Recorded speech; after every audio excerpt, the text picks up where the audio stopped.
사랑하는 우리 주안의 청소년 여러분, 어제 강의 잘 들으셨나요? 오늘은 어제에 이어서 이론뿐만 아니라 실제에 나아가는 자리가 될 것입니다. 오늘도 나요한 목사님과 함께 두 번째 강의를 진행할 때 사하라, 사랑하라, 그리고 하고 싶은 것을 하라, 여러분들에게 그것이 발견되어지는 귀한 시간이 되기를 소원합니다. 그럼 우리 나요한 목사님을 한번 만나러 가보도록 하겠습니다. 출발!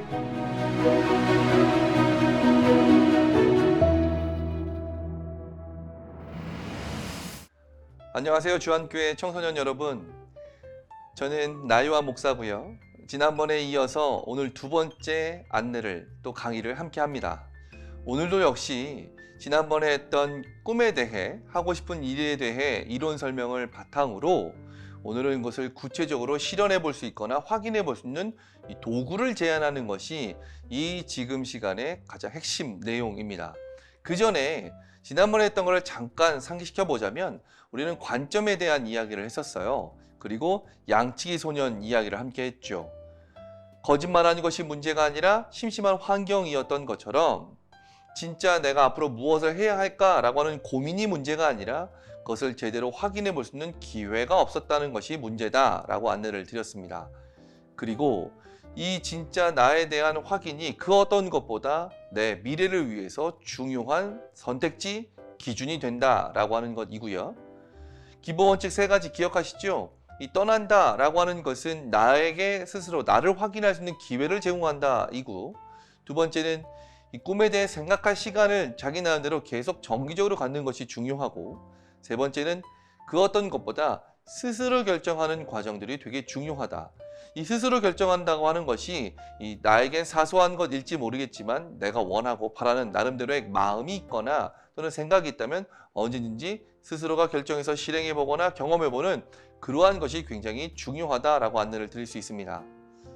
우리가 이야기하는 하고 싶은 일은 이것을 통해서 구성되고요. 이것을 가장 현실적이고 지속 가능할 수 있을 만한 환경을 또한 결정해서 실행하게 하는 것, 그것이 중요하고 저는 그런 일을 함께 하고 있습니다. 꿈이라고 하는 것이 형성되는 시기가 딱 이때이고, 이때 결정할 수 있는 꿈은 전공이고요. 이 전공은 적어도 10년간 연구, 훈련, 활동, 배움이 있다 보면 20대 후반이나 30대 초반에 그 분야의 전문가로서 살아갈 수 있다라고 이렇게 안내를 드렸죠. 하지만 제일 중요한 것, 그리고 여러분들과 꼭 기억하고 이 시간의 핵심은 이전의 3개에서 4개의 경험이나 교류나 배움이 필요하다는 거죠. 때로는 어떤 동물이라고 하는 영역 안에서 놓고 보자면 유기견 센터에서 봉사활동하는 것뿐만 아니라 멸종위기 동물을 위해서 환경보호운동하는 것, 이처럼 자기 나름대로 그것을 한번 들어가보고 확인해보고 또 그것을 정기적으로 실현해보는 그러한 기회, 그러한 경험이 이 3개에서 4개 정도가 굉장히 중요하다, 이렇게 말씀드릴 수 있어요. 그리고 지금 저와 함께하는 이 시간은 이 3개에서 4개, 과연 나는 어떤 걸 해볼 수 있을까? 나를 기준으로 그 3개에서 4개의 나름대로 옵션, 선택지를 만드는 것이 저와 함께 할 내용입니다. 오늘은 첫 번째, 본격적으로 이 좋아하는 것을 진행해 보려고 하고요. 이 좋아하는 것을 찾기 위한 가장 좋은 도구, 그리고 하나밖에 없는 도구는 바로 내가 원하고 바라고 경험한 것들을 써 보는 겁니다. 근데 이거는 죽기 전에 볼래 버킷리스트는 아니고요. 저희는 이것을 디자이어 리스트라고 표현하는데, 예를 들면 저 같은 경우는 사하라 스쿨, 이렇게 학교를 만드는 것도 제가 해보고 싶은 일 중에 하나이고, 뭐 어디를 가보고 싶은 것도 있고, 무엇을 경험하고 싶은 것, 이런 것이 다 제가 해보고 싶은 것 중에 리스트로 적혀져 있습니다. 사하라를 경험한 모든 이들은 이 리스트가 있어요. 그리고 이것이 내가 좋아하는 것을 찾을 수 있는 가장 좋은 방법이라고 하는 것은 다시 한번 강조해서 말씀드립니다. 여러분이 아마 이 교재를 다운받으셨을 텐데요. 그것에 이것을 쓰는 칸이 있어요. 잠깐 화면을 멈추시고 스스로 한번 써보죠. 이 쓰는 기준은요, 이거예요. 지금 내가 생각할 때 이거 괜찮은 것 같은데 라고 하는 것들을 써주시는 거예요. 그것이 취미 정도여도 괜찮고, 어디를 가보고 싶은 것이든 먹고 싶은 것이든 전혀 상관없습니다. 또 무언가를 배우고 싶다던가 아니면 자기 나름대로 무언가를 만들고 싶다던가 전혀 상관없어요. 지금 내가 생각할 때 이거 좋을 것 같은데, 이거 괜찮을 것 같은데 라고 하는 것들을 기본적으로 쓰는 게 제일 중요합니다. 근데 조건은요, 조금은 웃으면서 써야 돼요. 내가 좋아하고 바라는 걸 쓰는 거니까 즐겁잖아요. 웃으면서 써야 하고요. 두 번째는 조금은 구체적으로 뭐 세계 여행 이건 너무 넓잖아요. 그러니까 뭐 파리 여행 또는 뭐 예를 들면 루브르 박물관을 본다던가 이런 나름대로의 구체적인 목적이 좀 들어가면 제일 좋겠습니다. 뭐 맛집 탐방 이거는 너무 넓고 차라리 그 중에서도 어떤 음식, 어떤 요리 이런 것들을 먹고 싶다 이렇게 쓰는 것은 더 맞다는 거죠. 세 번째는 계속 강조하는 바와 같이 지금 내가 생각할 때 이거 좋을 것 같은데 라고 하는 것들을 써주시는 거죠. 다만 그것을 내가 바라고 원하는 것들, 일상적으로 해왔던 것이 아니라 조금이나마 무언가 이런 거 좋을 것 같은데, 이런 거 하면 나에게 잘 맞을 것 같은데 라고 하는 것들을 쓰는 게 핵심입니다. 그러니 뭐 학교 안 가기 또는 뭐 학원 띵 까먹기 이런 것 이기보다는 조금은 이런 것도 배우면 나한테 좋을 것 같아, 이런 것도 재밌을 것 같아, 이런 것들을 쓰는 것이 제일 중요한 거죠. 만들고 싶은 것이든 가고 싶은 곳이든 아니면은 뭐 배우고 싶은 것이든 경험하고 싶은 것이든 갖고 싶은 것, 보고 싶은 것, 저는 여기다 안마의자도 써놨습니다.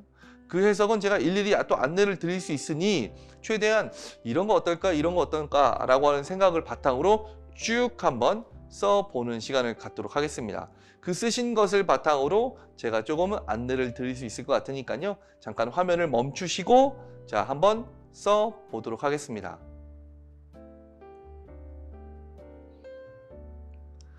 여러분 어떠세요? 잘 써지나요? 그리고 웃으면서 쓰셨나요? 아마 대부분은 굉장히 심각한 표정을 썼을 것이고 또 누군가는 20몇 개 충분히 잘 쓴 친구도 있겠지만 어떤 친구는 한 몇 개 쓰는 거 되게 어렵다라는 생각 하실 거예요. 이 볼 때는 금방 쓸 수 있을 것 같지만 실제로 써보는 것으로 들어가 보면 되게 어렵거든요. 어쨌든 잘 해주셨으리라고 생각됩니다. 근데 이걸 가지고 한 가지 제가 이제 정리를 해서 안내를 드릴 게 있어요. 다시 한번 이야기하지만 이것은 내가 좋아하고 바라는 것을 쓰는 것이다 라고 하는 것이죠.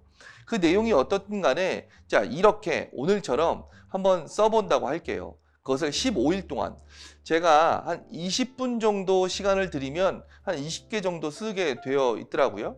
그래서 20분이든 30분이든 자기 나름대로 노트를 만들고 오늘도 20개, 내일도 20개 이런 식으로 매일 쓰는 거로 한번 해보도록 하겠습니다. 자 그러면 한 가지 질문 한번 해볼까요? 오늘 쓴 20개와 15일 후에 쓸 20개 순서는 상관없고 내용이 같을까요? 다를까요? 어떨 것 같으세요? 같다고요? 다르다고요? 실은 정답은 다르다가 정답인데요. 이 다르다에서도 퍼센테이지가 있을 거잖아요. 약 한 5, 60%는 다 바뀝니다. 그러니까 막 굉장히 많이 바뀌는 것이죠. 자, 그 이유가 있어요. 그 이유 첫 번째는 오늘 쓰고 내일 쓰고 매일 쓰다 보면 이제 어제 쓴 것을 확인하게 되어 있거든요. 그 중에는 굳이 이제 이건 안 써도 되겠다 싶을 만한 것들이 꽤 많이 있어요. 우리는 어서 봤거나 들었거나 생각한 걸 쓰긴 하거든요. 이 얘기는 뭐냐면 쓰는 것만으로도 욕구가 사라지는 것들이 꽤 많이 있다는 거죠. 우리는 생각하지 쓰는 단계, 이 한 단계를 거의 거치지 않아요. 이 쓰는 것만으로도 분명히 내가 이런 거는 이제 끝났다, 괜찮겠다 라고 생각되어지는 것이 굉장히 많을 것이다. 두 번째, 이 도구를 바탕으로 누군가와 대화를 나눠보시면 좋을 듯 한데요. 실은 그 대화라고 하는 게 굉장히 중요합니다. 어떤 의미냐면 내가 내 것을 1번부터 조금은 설명하는 거죠. 어디를 가보고 싶은데 왜 가보고 싶고 이걸 가면 어떻게 될 것 같아 라고 하는 자기 나름대로의 이유와 목적을 들어서 조금은 설명하거나 대화를 나누다 보면 어떤 것은 마음속에 무언가 느껴지는 게 있어요. 이건 진짜 좋을 것 같은데? 이건 너무 행복할 것 같은데? 라고 하는 것이죠. 근데 어떤 것은 느낌이 전혀 없이 말만 나가는 것도 있어요. 예를 들면 뭐 돈 많이 벌기, 건물주 되기 이런 것들인 거죠. 대부분은 그러한 건물주 되기, 일확천금 또는 뭐 나름대로 돈 많이 벌기, 땅 사기 이런 것들은요. 실은 사라져요. 왜냐하면 내 것이 아니라고 하는 걸 자기가 인지하고 있거든요. 오히려 그런 것을 달성하기 위해서 어떤 일을 하고 싶다라고 하는 것은 사라질 리가 없어요. 그러니 이 도구는 계속 쓰다 보면 나름대로 무언가 좁혀지거나 확실히 내가 이런 걸 바라는구나 라는 것을 인식할 수 있는 도구입니다. 두 번째 사라지는 이유는요. 이거예요. 사소한 것들은 실행하면 사라져요. 피자를 먹고 싶다라고 썼고 피자를 먹었어요. 그럼 쓸까요? 에이 안 쓰잖아요. 피자를 먹었다라고 치고 또 쓸까? 아예 안 쓴다니까요. 이유는 한 번 하면 이제 끝난 거죠. 그럼 또 새로운 것으로 바뀌어지게 되어 있어요. 그럼 어떤 결과가 발생하느냐? 보세요. 15일 동안 제가 매일 써보는 거를 강조했잖아요. 첫날부터 마지막 날 때까지 절대로 빠뜨리지 않고 쭉 써 있는 게 있어요. 계속 이어지는 것을 의미하는 겁니다. 이거는 어떤 노트에 밑으로 추가하는 것이 아니라 오늘 쓰고 또 1번부터 20번까지 또 써보고 이런 식의 것을 의미하는 겁니다. 그러니 쭉 읽고 읽다 보면 이것도 있고 여기도 있고 이날에도 있고 이날에 계속 이어지는 게 있다는 거죠. 이건 내가 분명히 바라고 원하는 것일 가능성이 되게 높아요. 역시 내가 좋아하는 걸 가능성이 되게 높다는 거죠. 두 번째는 시간이 어느 정도 지나면 패턴이 만들어지기 시작합니다. 예를 들면 1번, 6번, 7번 이건 묶여지는 것 같은데 이건 모여지는 것 같은데 그것이 도움이라고 하는 의미로 묶이는 것도 있을 수 있고 예를 들면 동물이라고 하는 어떤 대상으로 묶이는 것도 있을 수 있습니다. 아니면 여행 같은 자기 나름대로 어떤 취미 정도의 수준으로 묶는 것도 전혀 상관없어요. 그렇게 하나씩 묶여지는 게 있을 겁니다. 이 묶여지는 건 역시 내가 분명히 바라고 원하는 것 가능성이 굉장히 높다는 거죠. 그리고 이것이 내가 기본적으로 원래부터 갖고 있었던 나만이 좋아하는 것일 가능성이 높아요. 이것을 우리는 확인해 볼 수 있는 도구가 바로 이 디자이어 리스트라고 하는 것입니다. 근데 우리는 대부분 생각하죠. 어떤 생각이냐면 나 이거 잘하지 않을까? 나 이거 하면 좋지 않을까? 나 이거 하면 행복하지 않을까? 라고 생각해요. 근데 우리 생각은 실은 가짜일 가능성이 높거든요. 어떤 의미냐? 먹방을 보다가 나도 모르게 침이 고인 적 있나요? 저는 매 순간 그런데. 근데 생각해 보세요. 먹고 있지 않음에도 불구하고 침이 고인다는 거죠. 자, 그 얘기는 뭐냐면 우리 뇌는 그것을 먹고 있다라고 착각하는 거예요. 그러니 사실이 아님에도 불구하고 사실로 받아들인다는 것이죠. 그러니까 나 이거 잘하지 않을까? 나 이거 하면 좋지 않을까? 나 이거 하면 행복하지 않을까? 라고 하는 생각도 사실이 아닐 가능성이 굉장히 많이 있어요. 그래서 첫 번째 필터링은 한번 써보라고 했던 겁니다. 우리는 하루에도 수만 가지 생각을 하지만 이 수만 가지 생각을 여기다 쓸 리가 없어요. 나름대로 결과를 예상하거나 결론을 기대하는 것들로 쓰게 되어 있어요. 이게 첫 번째 필터링이죠. 두 번째 필터링은 아까 대화를 나눠보십시오 라고 말씀드렸던 것처럼 내가 어떤 것을 나누다 보면 내가 스스로 또한 대화를 나누지 않더라도 스스로 물어보고 내가 이걸 왜 원할까? 내가 이걸 왜 원할까? 그 다음 질문과 질문 나름의 자문자답을 하다 보면 좀 더 느껴지는 게 있다는 것이죠. 느낌이 더 있을수록 내가 더 간절히 또는 내가 더 어떤 것보다 우선순위로 이 바라는 것일 가능성이 굉장히 높습니다. 세 번째는 실행입니다. 근데 이 실행이 목적을 달성하거나 성취감을 얻어야 된다? 그러면 너무나 좋겠지만 그러지 못하는 것도 굉장히 많이 있잖아요. 예를 들어 봅시다. 아까 제가 파리 여행 이야기했는데 파리 여행을 가고 싶다라고 썼고 이거를 실행해 본다라고 칩시다. 근데 코로나 때문에도 당장 갈 수는 없잖아요. 그리고 학교도 있으니까. 근데 이 파리 여행에 관련한 것을 실행해 본다 한다면 뭘 해볼 수 있을까요? 예를 들면 블로그나 유튜브를 통해서 파리 여행에 대한 정보를 찾아보는 것도 실행이에요. 아니면 언젠가 갈 그날을 위해서 적금을 든다던가 통장을 만든다던가 라고 하는 것도 실행이라는 것이죠. 근데 우리는 대부분 이 정도의 입문도 안 해요. 그냥 머릿속에 생각만 하고 있죠. 어떤 것은 해보니 파리보단 차라리 로마가 더 낫겠는데 스스로 바꿀 수 있게 되어집니다. 그것은 기본 정도의 이 입문을 해보았기 때문에 그렇다는 것이죠. 그렇게 이 실행은 내가 그것을 원하는지 아닌지를 알 수 있는 중요한 척도이자 필터링이다. 예를 들어 보면 저희 과정에서 청소년들이든 어떤 이들이든 우리는 한 주에 하나씩 이것을 실행합니다. 그것이 어디를 가보고 싶은 것도 괜찮고 햄버거 5개 먹기처럼 자기 나름대로 무모할지 모르겠지만 이런 도전하는 것도 전혀 상관없어요. 여러분 기본 원칙 세 번째 기억하시죠? 스스로 결정한다. 그 스스로 결정할 수 있는 기준을 바로 이 실행으로 계속 이어가는 것입니다. 이 좋아하는 것을 우리는 디자이어, 흥미라고 이야기를 합니다. 이 디자이어는 욕망하다, 바라다라고 하는 뜻인데요. 이 디자이어를 라틴어로 구분해 보면 뜻이 좀 달라져요. 앞에 있는 D는 다운, 아래로이고 뒤에 있는 자이어는 스타, 별이란 뜻입니다.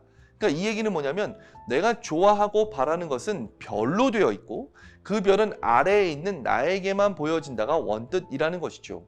간단하게 이야기하면 사람은 자기가 좋아하는 것이 주어져 있다라고 하는 것이에요.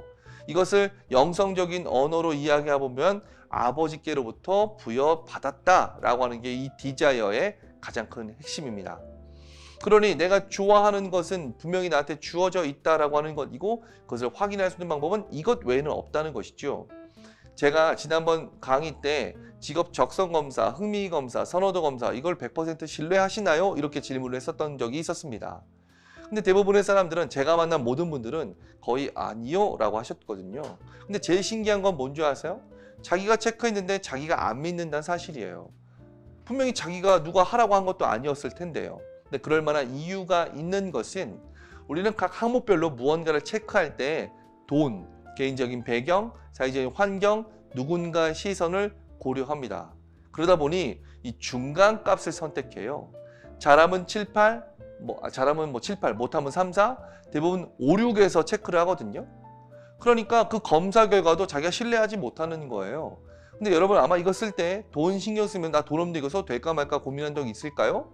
그럴 리 없어요. 두 번째, 내가 이걸 쓰면 다른 사람 뭐라고 할 것 같은데 라고 하면서 다른 이의 시선을 신경 쓰면 쓴 거 있을까? 실은 절대 그럴 리가 없거든요. 그러니까 1차적인 선택지는 본인 거예요.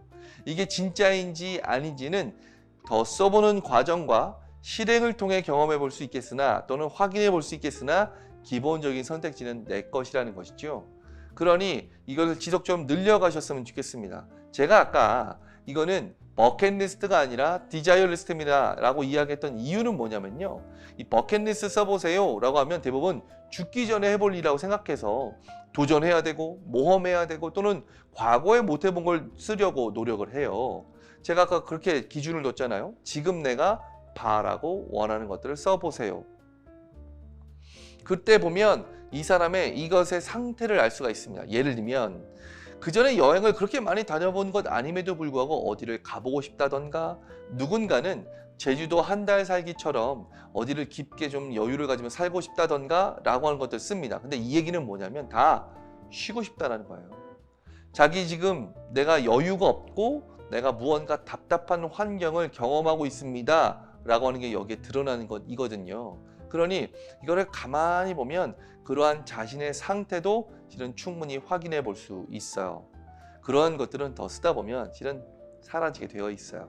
그러면 결국 내가 그 안에서 추후의 전공이든 진로든 자기 나름대로 무언가 탐색해 볼 수 있을 만한 영역이든 그것을 확인할 수 있는 도구가 바로 이것이다 라는 것이죠.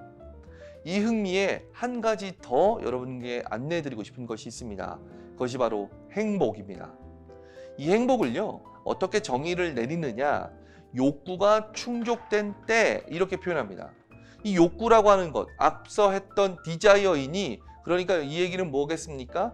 좋아하는 것을 경험할 때 느끼는 감정을 우리는 행복이라고 이야기합니다. 때로는 기대하는 마음이든, 때로는 감사한 마음이든, 때로는 든든한 마음이든 이런 다양한 감정, 특별히 욕구가 충족되었을 때 느꼈던 감정들이 바로 행복에 딱 포함된다는 것이죠. 그리고 이 행복할 때라고 하는 것을 좀 알아가 볼 필요가 있는데 한 가지 여러분과 몇 가지, 그리고 이 행복이라고 하는 것을 좀 더 알기 위해서 몇 가지 알아볼 것이 있어요. 물고기 한 마리가 있습니다. 자, 이 물고기 뭘까요? 네, 보거입니다. 여러분 이 보거 상태 보니 어떻습니까? 귀엽습니까? 근데 딱 봐도 화나 있는 것처럼 보이지 않나요?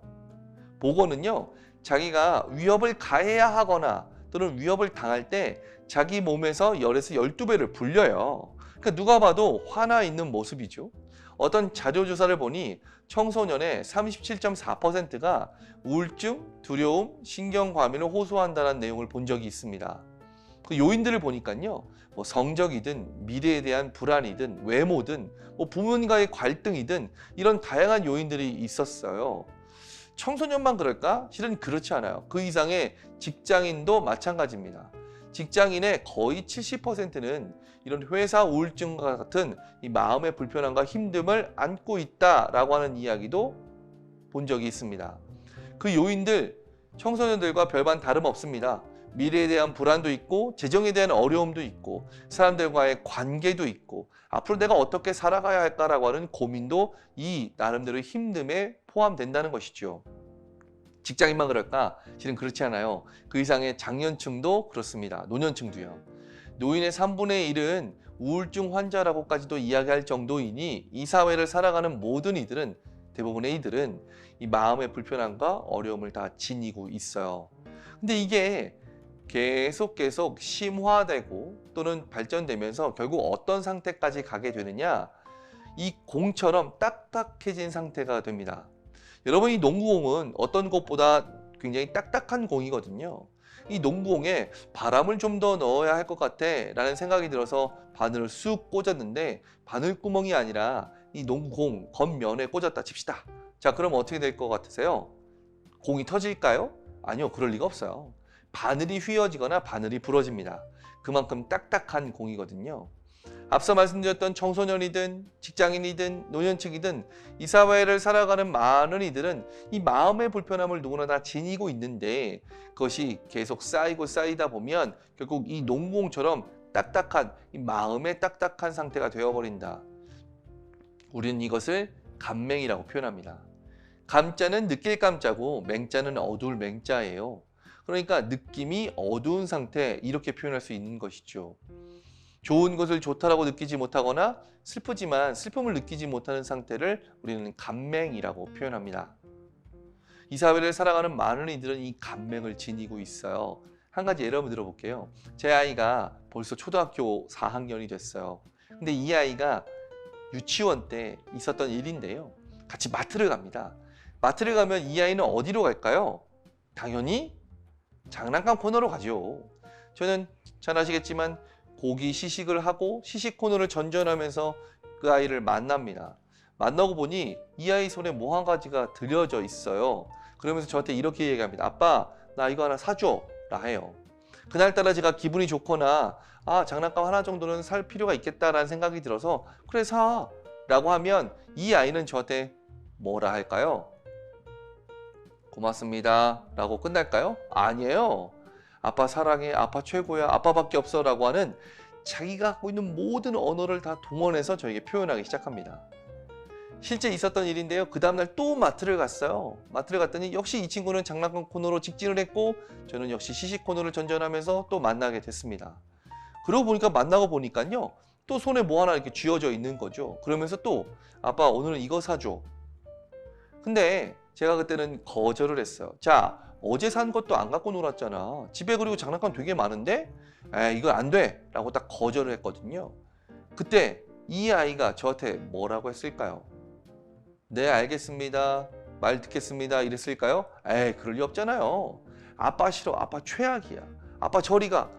지가 갖고 있는 모든 말을 동원해서 저를 최악의 사람으로 끌어내렸습니다. 어제까지만 해도 나를 사랑했다라고 했던 그놈이 이제는 나를 최악의 사람으로 인지한다니까요. 아이들은 자신의 감정에 솔직합니다. 자기가 좋으면 좋다라고 이야기하고요. 싫으면 싫다라고 분명하게 이야기하잖아요. 말을 못하는 친구는 바로 울어버리잖아요. 근데 조금씩 나이가 들고 또 청소년 시기에 접어들면 뭘 고려하느냐? 사람을 고려하고 상황을 고려합니다. 그러다 보니 좋은 것을 좋다라고 표현하지 않고 그냥 묵혀두는 경우도 굉장히 많이 있다는 거죠. 여러분, 눈앞에 제주도의 푸른 바다가 쫙 펼쳐졌다고 칩시다. 그러면 지금 내가 당장 도착한 상태라면 여러분 그 순간 뭐라 하시겠습니까? 그냥 무표정으로 바라보시겠습니까? 아니잖아요. 누구나 다 와, 좋다, 아름답다 라고 하는 이야기를 할 수밖에 없거든요. 그때 가만히 생각해 보면 옆에 있는 사람을 고려해서 이야기한 것이 아니라 어떻게 한 걸까요? 자기도 모르게 딱 터져 나오는 것이죠. 그게 이제 감맹이 풀어진 상태입니다. 무언가 느낌을 충분히 느끼고 있다는 것, 이것이 감맹이 풀어진 상태인데요. 감맹이 풀어질 때는 여러 때가 있어요. 첫 번째는 이 떠났을 때입니다. 자기가 좋아하는 공간이나 어디를 갔을 때 사람은 대부분 이 감맹이 풀어져요. 두 번째는 이 자연에 있을 때입니다. 여러분, 꽃밭에서 쌍욕하는 사람 없습니다. 누구나 다 웃으면서 사진 찍잖아요. 그러니 자연에 들어갈 때는 대부분 다 이 감맹이 풀어집니다. 세 번째는 자기가 좋아하는 것을 실행하거나 경험할 때, 앞서 했던 디자이어리스트를 내가 한 가지 실행하거나 경험할 때 사람은 그것이 좋다라고 한다면 감맹이 풀어지는 것을 충분히 경험하거든요. 그래서 여러분들과 제가 한 가지 테마를 더 이어가 보자면 바로 내가 어떤 때 행복했을까라고 하는 것을 써 보는 겁니다. 저 같은 경우는 혼자 여행을 떠날 때 가장 행복한데요. 이유는 저는 약간 아시잖아요. 직업병이 있어요. 그래갖고 인솔해야 돼요. 맛집 찾아야 되는 애고요. 그리고 운전까지도 하거든요. 그러니까 사람들 항상 모시고 다니다 보니 이게 나한테 익숙해졌고 그 여행이라 하더라도 끝나면 내가 일을 한 건지 여행을 한 건지 모르겠는데 라는 상태가 되어버립니다. 그래서 저는 항상 혼자 어디를 갈 때 가장 뭐랄까 감명이 풀어지고 행복한 상태, 그리고 멋진 아이디어를 생각해내거나 행복한 노래, 저한테는 뭐 찌질한 발라드 이런 것들은 저한테는 가장 행복한 노래들입니다. 뭐 야구를 보거나 커피를 마시거나 이런 것들이 있거든요. 자, 이 시간에 여러분 나눠드린 교재를 보면 행복할 때가 언제인가를 쓸 칸이 있죠. 그 면에 이제 한 10개 정도, 아니 그 이상 써도 좋겠어요. 자기 나름대로 행복할 때를 한번 써보시는데, 근데 보편적으로 밥 먹을 때, 친구 만날 때, 놀 때, 잘 때 이거 빼고 자기 나름대로 특별한 경험이 있었을 때를 되돌아보는 겁니다. 여행을 갔다 올 때도 예를 들면 가족과 여행을 갔을 때 어떤 여행이었는지, 어디를 갔었는지, 무엇을 했을 때 가장 행복했는지 이런 것들을 쓰는 게 중요하다는 거죠. 이런 요소가 분명히 각자만이 갖고 있는 것일 테니 그것을 좀 확인해 보도록 하겠습니다. 자, 그래서 역시 영상을 잠깐 멈추시고 교재에 자기 나름대로 행복할 때가 언제였는지를 한번 써 보도록 하겠습니다. 자, 시작입니다. 자, 어떠셨나요? 잘 써지던가요? 자신의 과거, 그 중에서도 행복할 때 생각하는 것 실은 많이 해보지 않은 경험일 텐데 그럼에도 불구하고 이 사소한 것이어도 상관없어요. 잘 써주셨으리라고 생각되어집니다. 이 행복할 때를 가만히 생각해 보면요, 나를 기점으로 현재, 과거, 미래 중에 과거의 것이 행복이에요. 왜요? 내가 경험한 것을 바탕으로 쓰게 되어 있거든요. 그러니 아마 이 칸에는 돈 많이 벌었을 때 뭐 이런 거는 없을 겁니다. 근데 우리는 사회적으로 행복하려면 뭐가 필요합니까? 라고 물어보면 많은 이들이 돈이 필요해요, 명예가 필요합니다 라고 이야기하지만 실제적으로 내가 행복할 때 쓸 때는 그런 것들이 전혀 없을 겁니다. 오히려 나만이 갖고 있는 고유한 감정 또는 나름의 느낌들이 고스란히 드러냈던, 또는 그것을 내가 확인할 수 있었던 것을 쓰게 되어 있어요. 이것은 나를 기점으로 과거의 것입니다.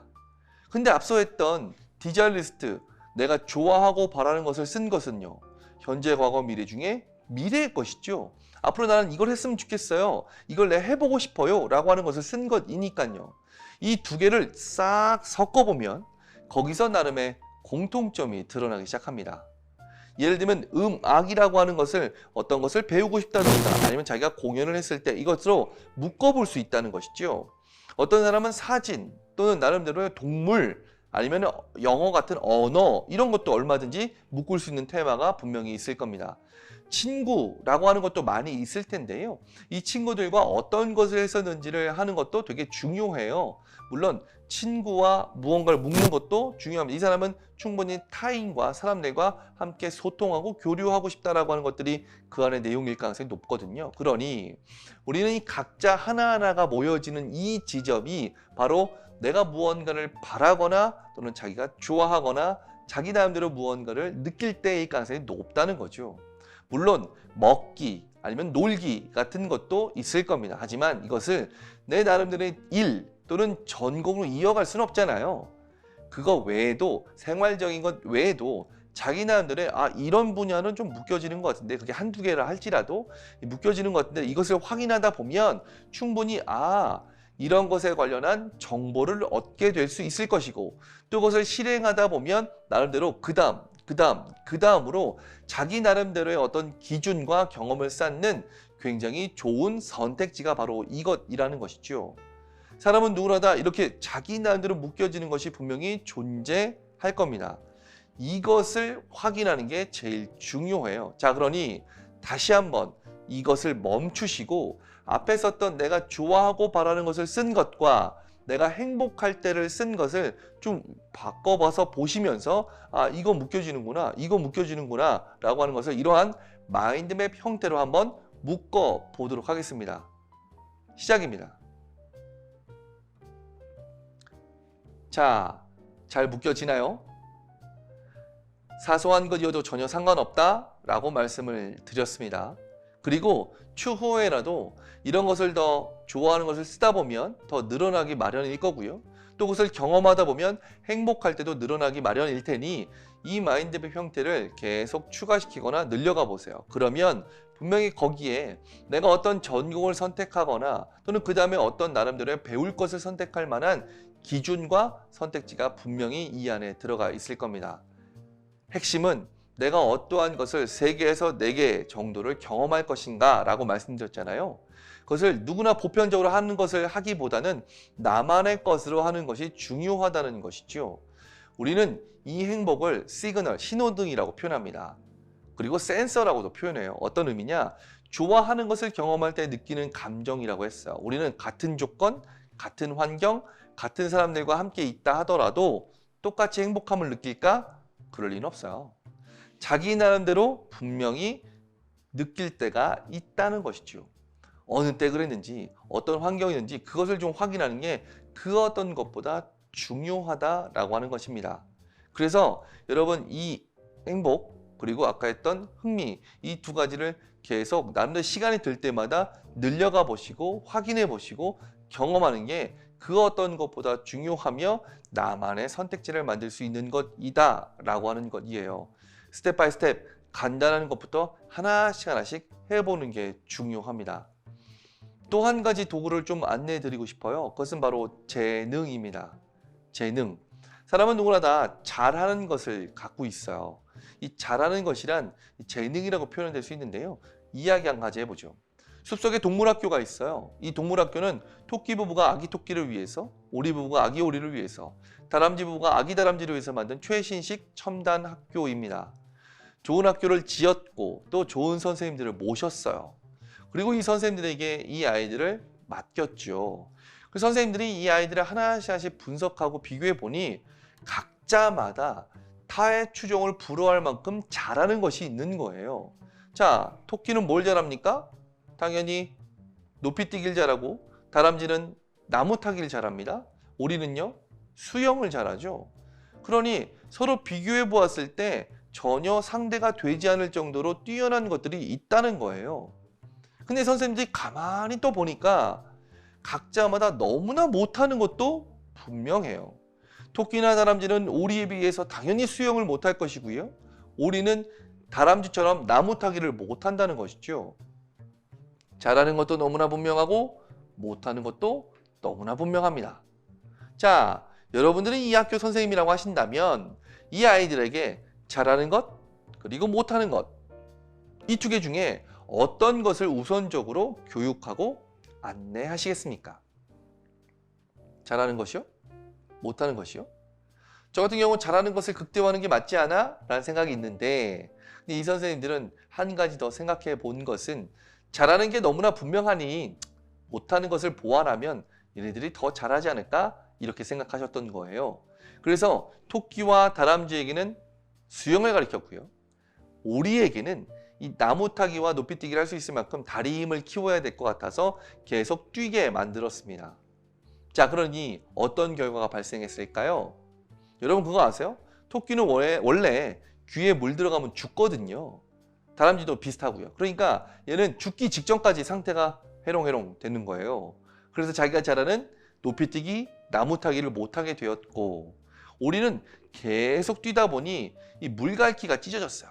그래서 자기가 잘하는 수영도 못하게 되었다라고 하는 우화가 있습니다. 이거는 교육을 풍자한 이야기인데요. 우린 가만히 생각해 보면 잘하는 과목, 못하는 과목을 누구나 하나쯤은 다 갖고 있어요. 그걸 누구와 비교가 아니라 스스로가 여러 개 중에 이거는 내가 좀 잘할 수 있겠다. 또는 내가 이것은 어떤 것보다 좀 더 자신이 있는데 라고 하는 것을 의미하는 것입니다. 근데 우리는 그 잘하는 과목, 예를 들면 영어를 잘하고 수학을 못한다 한다면 우리는 대부분 어떤 공부를 먼저 합니까? 수학 공부를 더 많이 하죠. 과외를 한다던가 학원을 다닌다던가. 왜요? 평균이 높으면 잘하는 친구, 평균이 낮으면 못하는 친구 이렇게 평가를 받기 때문에 그렇죠.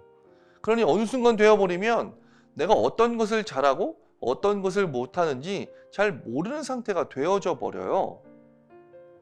우리가 이 사회에서 무언가를 잘한다라고 하는 기준을 첫 번째 이 평균을 둡니다. 평균이 높으면 잘하는 친구, 평균이 낮으면 못하는 친구 이렇게 평가를 받아온 것이죠. 잘한다라고 하는 기준을 두 번째로 둘 수 있는 것은 바로 IQ입니다. 이 IQ 테스트 여러분 해보셨나요? 저는 국민학교 세대이고 그때 모든 학생들이 다 IQ 테스트를 해보았어요. 2학년 때 했었는데요. 아직도 기억에 남는 것은 선생님이 그 앞에서 한 명 한 명마다 점수를 불러줬어요. 굉장히 오래된 일이지만 기억이 선명합니다. 다행히 세 자리 100단위가 나왔고요. 두 단위 10단위가 나오면 거의 원숭이 취급을 받거든요. 근데 IQ 시험을 보면 세 가지 과목을 봐요. 하나는 언어, 두 번째는 산수풀이죠. 곱셈, 나눗셈, 뺄셈, 덧셈 이런 거예요. 세 번째는 도형에 관련하는 것을 봅니다.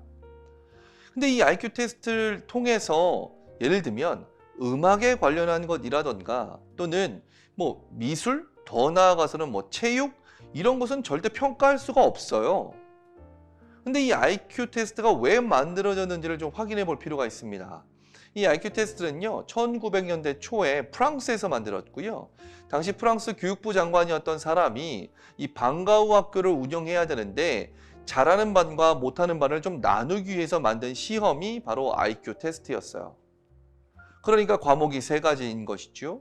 근데 이 IQ 테스트가 미국에 건너가면서 갑자기 선천적인 지능의 대명사가 되어버립니다. 그래서 이것이 결국은 한국까지 오면서 우리 역시 IQ 점수가 높으면 똑똑한 사람, 그리고 더 나아가서는 무엇이든지 다 잘할 수 있을 것 같은 사람으로 인식되죠. 멘사 클럽이에요 라고 하면 존경까지도 하잖아요. 근데 IQ는 철저하게 그러한 용도로 만들어진 것입니다. 그래서 어떤 이론이 하나 나왔냐면요. 1980년대 하워드 가드너라고 하는 하버드 대학 교수가 만든 이론이 바로 다중지능 이론입니다. 사람은 기본적으로 8가지 지능이 있다예요. 그리고 8가지 중에 3가지를 선천적으로 갖고 태어난다 이죠. 8가지가 있고 3가지가 선천적이다. 이 이야기는 무엇이냐면 사람은 오른손과 왼손이 다 있지만 오른손잡이는 오른손으로, 왼손은 왼손잡이는 왼손으로 사용하잖아요. 그처럼 이 8가지가 다 있지만 오른손잡이 오른손처럼 3가지는 선천적으로 한계를 뛰어넘을 수 있거나 지속적으로 발전할 수 있는 영역들이 갖고 있다예요. 그것이 인간 친화지능, 타인에 관련한 감정, 동기, 의도, 느낌들을 확인하는 것 또는 느끼는 것. 두 번째는 친화력. 이 2개 중에 하나만 있어도 인간 친화지능이 있는 것이고요. 자기성찰지능도 마찬가지입니다. 나에 대해서 이해도 또는 나를 관리하고 조절하는 것. 이 2개 중에 한 가지만 있어도 자기성찰지능을 선천적으로 갖고 태어나요.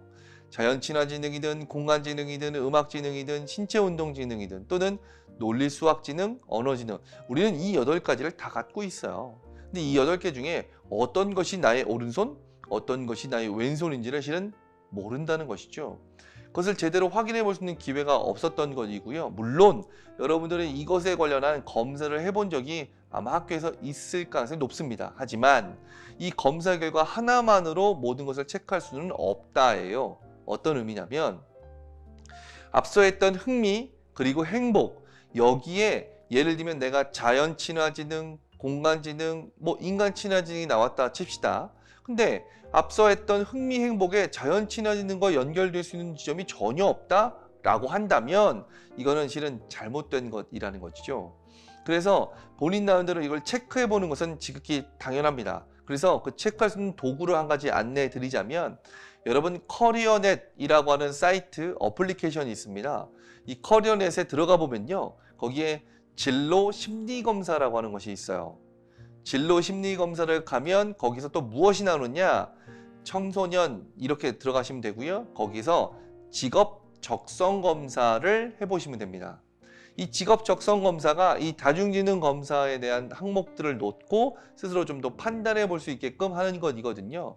그러면 상위 3가지가 이제 그러면 이 상위 3가지가 나오게 될 겁니다. 그 3가지를 여기에 아까 했던 흥미 그리고 행복에 대입해 보세요. 혹여라도 이게 안 맞는 것이 있다면 실은 그 다음 4번째 것, 5번째 것 이렇게 하나씩 채워가는 게 오히려 더 내가 어떤 지능을 갖고 있는지를 확인할 수 있는 좋은 도구입니다. 단지 검사로만은 실은 알 수가 없어요. 우리는 이 지능을 그리고 재능을 탤런트라고 이야기합니다. 이 탤런트는요, 달란트라고 하는 말에서 나온 것이거든요. 근데 아시겠지만 이 달란트는 그리스 로마 시대의 화폐 단위예요. 이 달란트가 어떻게 탤런트가 되었을까? 이것은 성서에 나온 이야기 때문에 그래요. 성경 마태복음 25장에 보면 주인이 있고 이 주인은 돈이 많은 사람이었어요. 그래서 외국으로 가게 되면서 어떤 친구에겐 5달란트, 어떤 친구에겐 2달란트, 어떤 친구에게는 1달란트를 주고 떠나거든요. 시간이 지난 후에 본인이 돌아와서 보니 5달란트 받은 친구는 10개를 만들었고 2달란트 받은 친구 역시 4개가 된 겁니다. 그래서 이들을 칭찬합니다. 너무나 수고했다라고요. 그리고 고맙다라고 이야기합니다. 그러면서 하나를 줬던 친구를 만나게 되는데 이 종이 뭐라 하냐면 주인님은 너무나 엄격하고 무서운 사람이라 자기가 혹여 이것을 잃어버리거나 깎아먹으면 안 될 것 같아서 땅에 묻었었습니다. 그리고 이것을 꺼내어서 다시 주인님께 고스란히 드립니다 라고 이야기하는 거예요. 주인이 이렇게 이야기하죠. 아니 그럴 바에는 내가 차라리 은행에 맡기면 이자라도 받을 텐데 뭐하러 너를 줬겠니? 라고 하지만 이 사람은 자신의 뜻을 굽히지 않아요. 결국 어떻게 되었느냐? 이 하나의 달란트를 결국 10개까지 만든 친구한테 주어버렸고요. 이 사람은 쫓아내 버렸죠. 이 이야기의 시작이 어떻게 되었느냐? 주인은 종의 재능에 맞게 나누어 주었다라고 쓰여져 있어요. 그러니 이 달란트가 탤런트가 된 연유가 바로 이것 때문에 그렇습니다. 여기서 우리가 한 가지 생각해 볼 게 있죠. 뭡니까?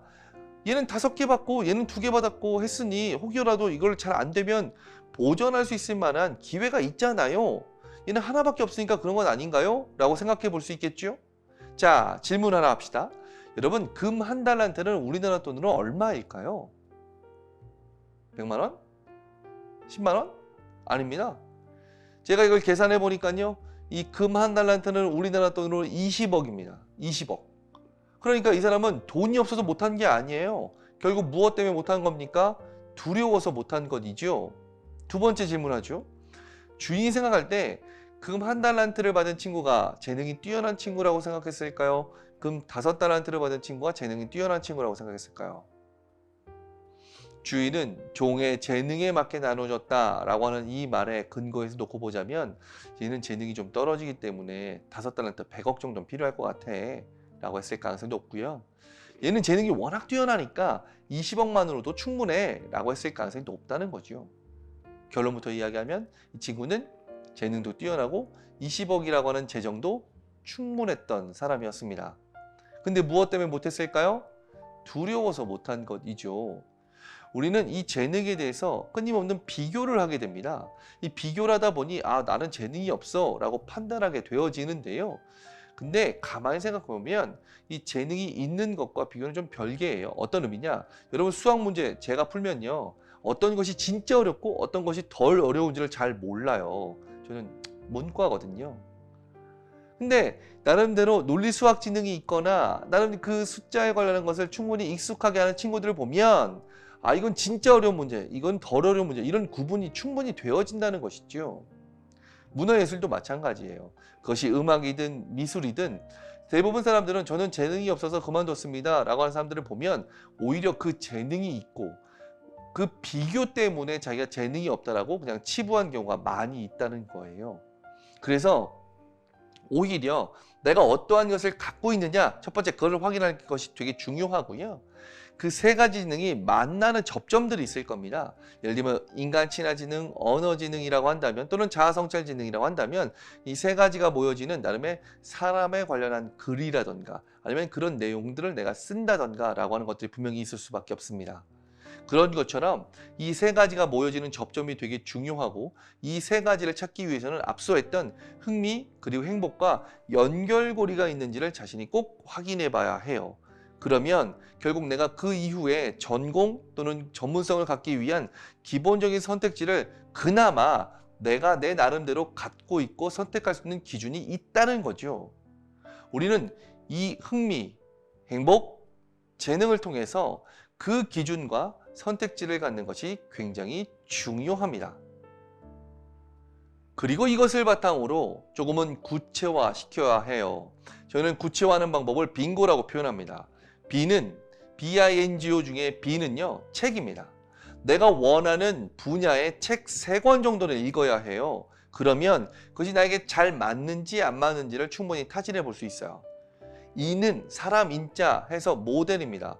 그러니까 내가 원하는 영역을 실현하고 있는 사람들을 보면 그 사람이 했던 학력, 경력, 경험이 결국은 내가 조금이라도 그 수준까지 갈 수 있을 만한 길 아니면 다리가 될 수 있다는 것이죠. 그 사람이 어떤 일을 하고 또 이 일을 하게 된 나름의 철학과 연유를 충분히 자기가 이해해 보는 게 굉장히 중요합니다. 유튜브를 통해서, 신문 기사를 통해서, 어떤 인터뷰를 통해서 그런 사람들을 계속 확인하는 작업이 중요해요. 세 번째는 장소입니다. 예를 들면 내가 이 커피를 만들겠다라고 칩시다. 근데 유명한 카페를 가본 적이 없어요. 그러면 뭐가 됩니까? 집에서 차라리 믹스커피 마시는 게 낫죠. 카페를 할 수가 없죠. 오히려 내가 원하는 것이 실현되어져 있는 장소라던가 그런 전공, 학교를 확인하는 게 굉장히 중요하다는 것이죠. 그럴 때 내가 어떻게 여기까지 가게 되기 위해서는 목표를 세우거나 또는 달성해야 될까라고 하는 것을 자기가 계획을 세울 수 있다는 겁니다. 저희는 어떻게 이것을 진행하느냐면요. 물론 인터넷을 통해서 책을 검색하는 것도 하나의 방법이기도 하겠지만 일부러 큰 서점에 갑니다. 그래서 한 2시간 동안 나에게 시간을 주고 나에게 맞는 책 또는 내가 원하는 어떤 영역, 아까 했던 3개에서 4개의 비슷한 영역들을 하나씩 확인해 보자는 거죠. 두 번째, 이 사람은요. 유튜브라던가 신문 기사라던가 실제 만나면 너무나 땡큐예요. 하지만 그러한 정보를 통해서도 얼마든지 알아볼 수 있다. 그렇게 검색하다 보면 이 사람이 했던 전공뿐만 아니라 경험들이 어떠한 것인지 또는 학력이 무엇이 필요한지도 충분히 알 수 있게 되어져요. 장소 역시 마찬가지죠. 장소를 내가 방문하다 보면 어떻게 됩니까? 내가 추후에 나는 이런 곳에서 이렇게 하겠어 라고 하는 자기만의 계획을 세울 수 있거나 더 나아가서는 상상을 할 수가 있어요. 이 상상이라고 하는 것이 굉장히 중요하고요. 이것을 좀 더 내가 가보는 것도 디자인 리스트로 실행해 볼 수 있는 중요한 요소이기도 합니다. 사람들은 누구나 다 각자 나름대로의 이렇게 하면 좋을 것 같은데 라고 하는 계획과 아이디어가 있어요. 근데 그럼에도 불구하고 대부분 멈춰 있는 이유가 뭔지 혹시 아시나요? 두려워서? 돈이 없어서? 아니에요. 정보가 없어서입니다. 대부분은 그 정보가 없기 때문에 분명히 이거 나랑 잘 맞을 것 같은데 라고 하는 생각이 있음에도 불구하고 한 발 뛰지 않거든요. 그 정보가 있다면 지금 할 수 있는 버전, 그 다음에 할 수 있는 버전 이렇게 계획을 세울 수도 있기도 하고 우리나라 같은 경우는 여러 청년들 이상은 이런 지원금이라든가 이런 것도 굉장히 많이 있거든요. 그런 정보를 통해서 돈 없이도 해볼 수 있을 만한 기회가 많이 있어요. 근데 우리는 그 정보를 가지려 하지 않습니다. 그냥 꿈이라고 한다면 언젠간 되겠지라고 하는 정말 순수한 생각이라 할까? 정말 간단한 생각으로 끝나버리거든요. 핵심은 그 정보를 통해서 내가 원하는 어떤 영역을 구체화하는 거죠. 그러니 정리해보자면 내가 어떤 전공을 선택하기 위해서 3번에서 4번의 경험치가 필요하다고 했는데 이 3개에서 4개를 만드는 것이 흥미, 행복, 재능이라고 하는 기본적인 요소를 전달해 드리고요. 여기서 한 3가지 영역을 내가 확인할 수 있다 한다면 이 하나마다 이것에 맞는 빙고, 이것에 맞는 빙고 이런 식으로 하나씩 자기 나름대로 정보를 찾아갈 때 결국 이것이 고스란히 모여서 내가 원하는 전공과 그 다음으로 갈 수 있다는 것이죠. 그런 기회를 내가 갖는 것이 굉장히 중요합니다. 그럴 때 섣부르게 무언가를 전공을 선택, 난 이거 할 거예요. 가서 보면 이건 아닌 것 같은데요? 라고 하는 이런 시행착오를 겪지 않을 수 있고요. 오히려 더 탄탄하고 더 나에게 맞는 것을 하나씩 밟아가는 여러분이 될 수 있을 겁니다. 하나님은 각자에게 맞게 이것을 고유하게 허락하셨어요. 다 나에게 있다는 이야기입니다. 나에게 있는 것을 확인하는 것, 그것이 그 다음 내가 꿈, 진로, 나름대로의 그 다음 미래를 계획하기 위한 기본적인 선택지일 것이며 그것을 온전하게 실현하는 것이 하나님께 영광 돌리는 방법일 겁니다. 자, 여러분들에게 2번에 거쳐서 이것을 안내해 드렸는데요. 충분히 스스로 해볼 수 있을 만한 도구도 제안해 드렸고 나름의 이론도 설명해 드렸어요. 이것을 계속 반복해 보시는 것도 저는 추천드리고요. 혹시 더 궁금한 사항이 있다면 언제든지 전사님을 통해서 목사님들 통해서 저에게 물어보시면 제가 또 일일이 안내를 또 드리도록 하겠습니다. 그러니 여러분들에게 이 도구가 좀 더 나를 알 수 있고 내가 원하는 바를 찾을 수 있는 도구가 되길 바라고요. 이렇게라도 여러분을 만나 뵙게 되어서 너무나 감사하고 너무나 즐거운 시간이었습니다. 고맙습니다.